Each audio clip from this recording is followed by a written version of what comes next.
Assalamualaikum warahmatullahi wabarakatuh. Perkenalkan, nama saya Jazila Sabrina dengan NPM 24012010184 dari kelas D.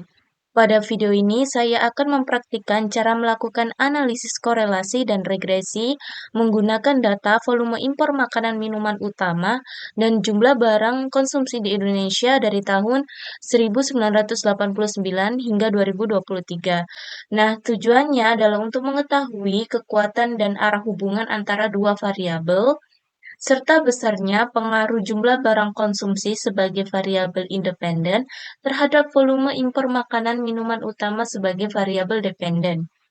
Nah, data yang saya gunakan ini bersumber dari publikasi resmi Badan Pusat Statistik atau BPS. Untuk langkah yang pertama, saya akan melakukan analisis korelasi.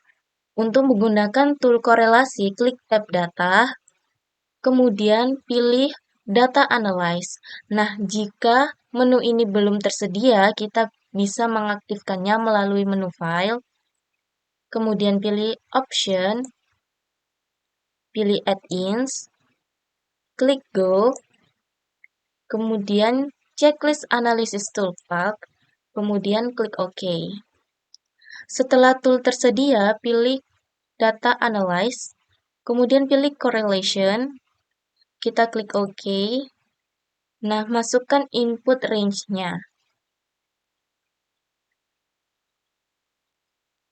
Nah, dalam opsi ini, checklist labels in first row jika datanya memiliki judul kolom.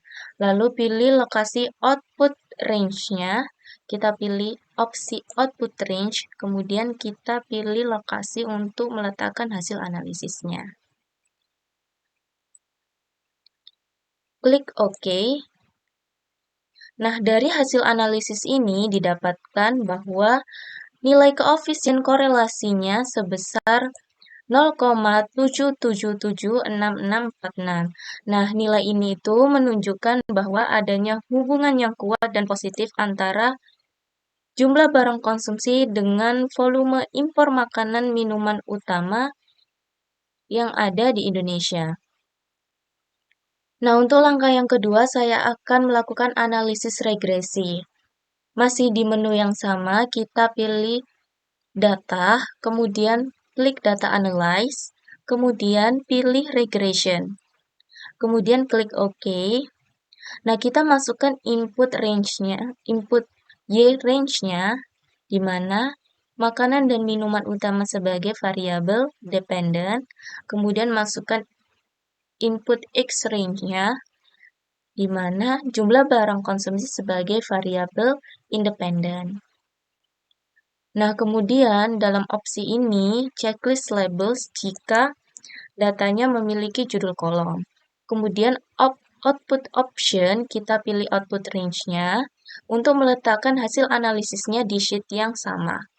Kemudian kita pilih tempat untuk meletakkan hasil analisisnya. Kemudian klik OK. Nah, hasil regresi ini muncul dalam beberapa tabel. Saya akan membacakan hasil interpretasi hasilnya. Nah, dalam tabel ini, regression statistik diketahui R-square-nya adalah 0,60476. Nah, R-square-nya ini menunjukkan bahwa sekitar 60,48% variasi volume impor makanan utama dan minuman utama dapat dijelaskan oleh jumlah barang konsumsi, sedangkan sisanya dipengaruhi oleh faktor lain. Nah, dari tabel ANOVA ini diketahui T statistik atau T hitungnya sebesar 7,10592.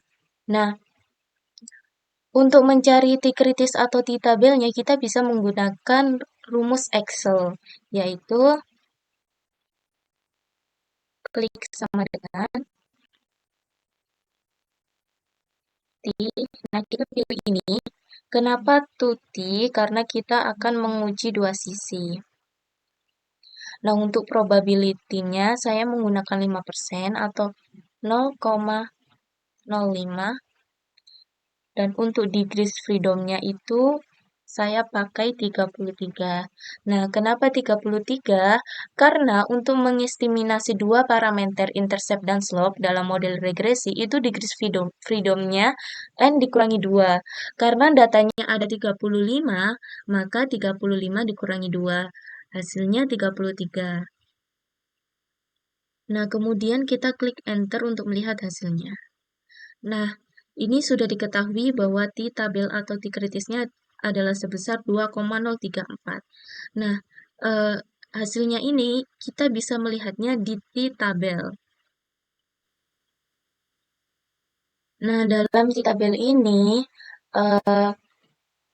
probability-nya sebesar 5%, atau 0,05, kemudian untuk degrees freedom-nya adalah 33. Nah, hasilnya sama dengan menggunakan rumus Excel.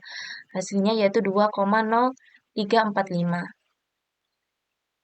Nah, berdasarkan hasil uji T ini, nilai hitungnya kan sebesar 7,1059, itu lebih besar dari nilai T tabelnya yaitu 2,03452. Nah, dengan demikian H0 ditolak dan H alternatif diterima, yang berarti terdapat hubungan yang signifikan antara jumlah barang konsumsi dan volume impor makanan, minum atau minuman utama. Demikian video praktik analisis korelasi dan regresi saya.